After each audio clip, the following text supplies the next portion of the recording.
Listen, what if self-care wasn't just something you do, but a skill you could master? Sounds good, right? Well, we're going to talk about it. But first, welcome back to the break room. This is our weekly gathering for Black women nurses who want to go from perpetual self sacrifice to prioritizing self care. And I am your host, Deetra Dennis, the self care coach for nurses. And this is a space for nurses who value, honor, and invest in the full circle well being of their most valuable patient, themselves. Now, if that's you, welcome in. And if it's not you, you're still welcome because everyone is invited here to pause, reflect, and be nourished. So let's get back to what we started talking about. Today, our discussion is the everyday skills that make nurse self-care finally stick. You ready for it?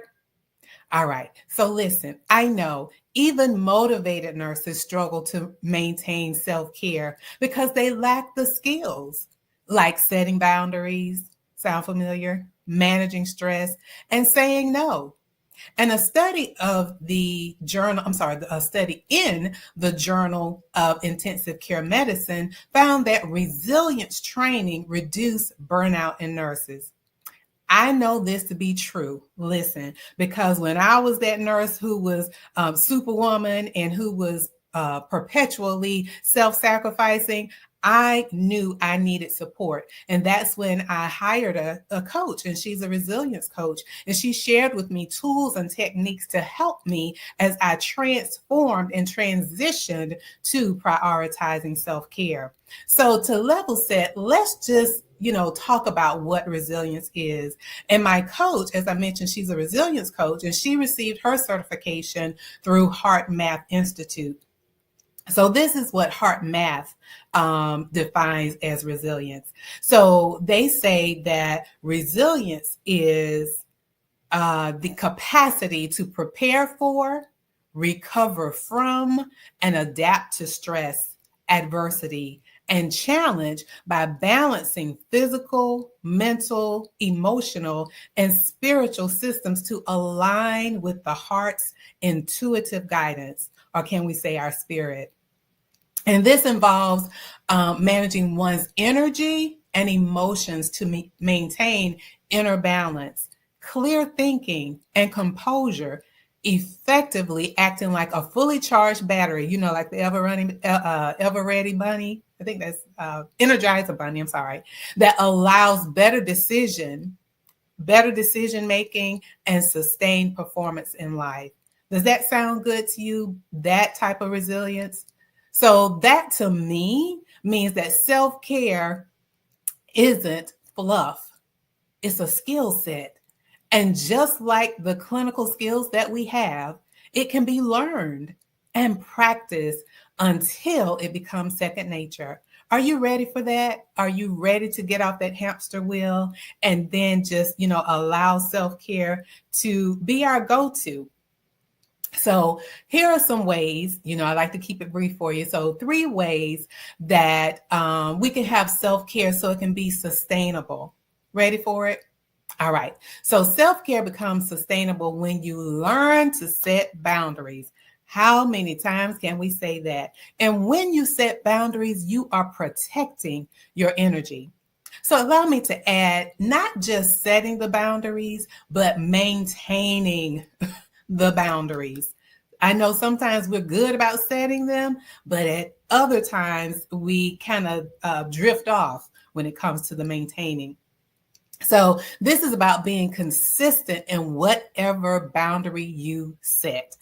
Let me give you an example. So say, for instance, if you say for yourself and you share with your family and friends that 9 p.m. is when I start to wind down. So, you won't be accepting calls at that time unless it's an emergency, and if you text me, I probably won't text you back. If it's not an emergency, I'll text you back, the next day. But that's your boundary, right?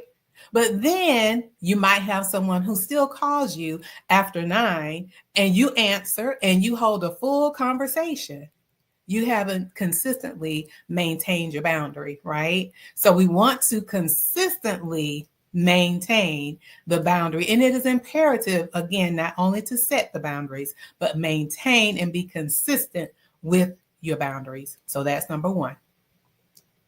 Number two, let's practice some stress management skills daily, even if it's in a small way. Listen, the small habits become big rewards. So let's practice stress management skills every day in small ways. Something like journaling, deep breathing. I know. That's something small. And I'd love to know in the chat, what are some stress management skills that you currently practice? I would love to hear about it in the comments. So put down there in the comment, what are some stress management skills that you practice on a daily basis? And lastly, I know we talk about this one a lot, and it's because it bears repeating, right? So the third one is saying no without guilt. So that when you say yes, so that you can say yes to what matters. Because if we're saying yes to everything, we're wearing ourselves out. And sometimes you're saying yes when you really want to say no, but you don't want to hurt anybody's feelings. Sounds familiar? Yeah. We want to say no without guilt, because no is a complete sentence and doesn't require any explanation. Right? So you want to prioritize your time and your energy and your well-being by declining requests that don't align with your values or your goals. So rather than saying yes out of obligation or fear of disappointing others, let's go ahead and stand strong and solid in our no. Okay, can we do that? So again, when you say no without guilt, this allows us to be fully present and effective in the things that we commit to. This is something that I talk about in the masterclass, because I know too often in our culture, again, we feel obligated to say yes and not wanting to hurt anyone's feelings. And you can let someone down with love and with compassion, not, leaving them. You want to leave them with their dignity, right? You can still say no and protect setting your boundaries, right? And still be loving in your no. So you don't have to, I won't say disappoint, because you may disappoint them, but it is okay. But you're saying it with love and you're leaving them with their dignity. So it's okay to do that. But again, in the masterclass, we talk about that and how we can change the narrative of always saying yes. Right? So again, those three ways that self-care can become sustainable for you is when you learn to set boundaries and maintain those boundaries to protect your energy. Number two, practice self-care, stress management, daily, even if it's small. And then lastly, saying no without guilt. So again, I invite you to the masterclass, which is from Superwoman to Self-Care. It's a 1 hour. You can take it all, view it all at one time, or you can take it lesson by lesson, but it's there for you. It's time set aside for you. Remember, you are the MVP, your most valuable patient, and you deserve to spend that quality time empowering or for personal development for you. All right. So listen, I love to end with a great quote. So our quote today, lean in on this one, okay? Love yourself enough to set boundaries. Your time and energy are precious. You get to choose how to use it. And then you teach people how to treat you by deciding what you will and won't accept. So until we gather again, I wish you a wonderful week.